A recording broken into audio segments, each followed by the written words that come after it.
संविधान की हत्या की गई इस दिन, लोकतंत्र को पैरों तले कुचल दिया गया। उस समय प्रेस के साथ भी जो सलूक हुआ, लोकतंत्र के आधार स्तंभ को भी कुचलने का काम किया। आज भी याद है मुझे वो काला दिन, 50 साल हो गए। कांग्रेस को तो माफी मांगना ही चाहिए इस पाप के लिए। संविधान की हत्या की गई इस दिन, लोकतंत्र को पैरों तले कुचल दिया गया। आज जो संविधान लेके घूमते हैं वो याद करें, यही कांग्रेस थी जिसके डीएनए में तानाशाही है और अपनी कुर्सी बचाने के लिए, सत्ता में बने रहने के लिए पूरे देश में लोकतंत्र को रौंदने का, पीसने का, कुचलने का काम अगर किया था तो श्रीमती इंदिरा गांधी जी ने किया था। आज भी याद है मुझे वो काला दिन, 50 साल हो गए। मैं तो तब 16 साल का था। कैसे अमानुषिक अत्याचार किए गए, पूरे देश को जेल खाना बना दिया गया, मौलिक अधिकार समाप्त कर दिए गए, जिसको चाहो पकड़ो जेल में डाल दो, अभिव्यक्ति की स्वतंत्रता कुचल दी गई, छीन ली गई, प्रेस पे ताले डल गए थे, केवल नेताओं को जेल में नहीं डाला। उस समय प्रेस के साथ भी जो सलूक हुआ, लोकतंत्र के आधार स्तंभ को भी कुचलने का काम किया, केवल इसलिए कि मैं ही सत्ता में रहूंगी, ना न्यायपालिका की सुनूंगी, ना संविधान की सुनूंगी, और जो आवाज उठाएगा वो जेल में जाएगा, कुचल दिया जाएगा। कई परिवार तबाह और बर्बाद हो गए, साधारण कार्यकर्ताओं को जेल में डाल दिया गया, उनके घर और परिवार बर्बाद हो गए। मुझे याद है हसमत वारसी हमारे जनसंघ के नेता थे, मैं तो छोटा था।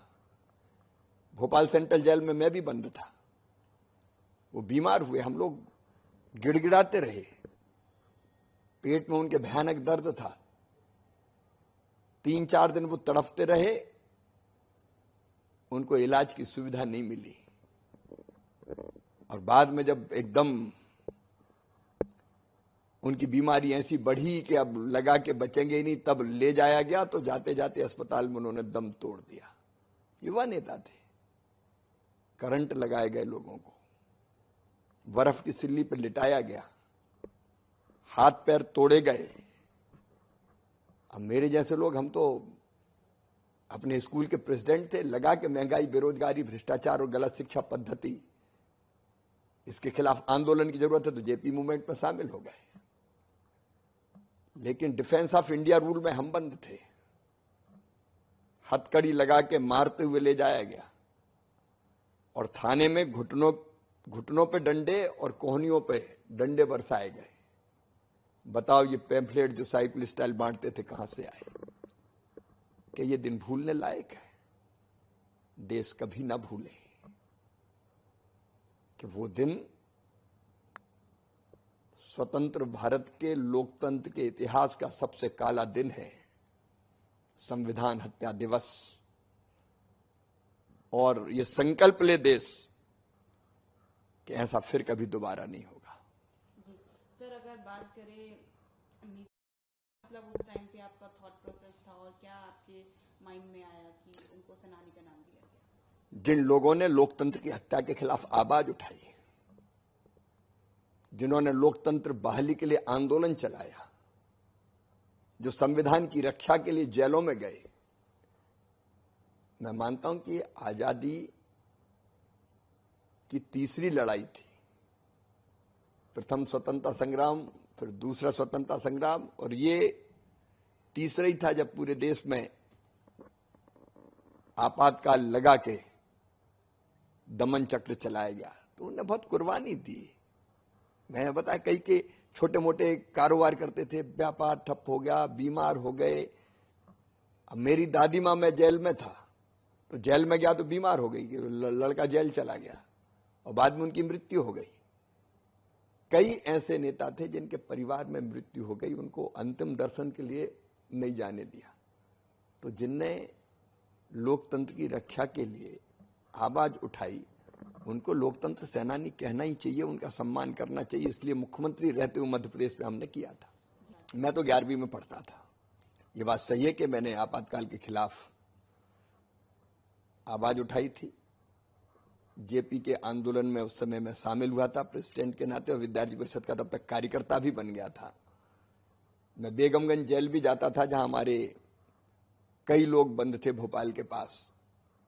तो जेलर बहुत दयालु थे, वो अंदर भेज देते थे बैरिक में ही, तो सबसे मिल के आता था और उनके घर के समाचार देता था।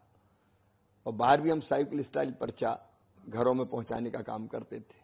साइकिल स्टाइल ही पर्चे हो पाते थे, कहीं छप तो सकते नहीं थे। तो एक दिन पुलिस ने, मेरे घर का भी घर का था, किराए के कमरे पर रहते थे, पढ़ने आए थे गांव से।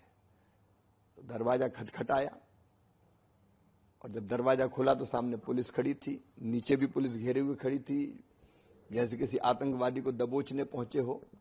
नाम पूछा तो मैंने बताया, और फिर उन्होंने जो व्यवहार किया, एक तो गंदी गाली दी जो मैं दोहरा नहीं सकता, थप्पड़ मारना शुरू किया कि तू इंदिरा गांधी के खिलाफ आंदोलन चलाएगा हमारे इलाके में, कुचल देंगे। और जिन शब्दों का उपयोग किया वो सभ्य भाषा नहीं है।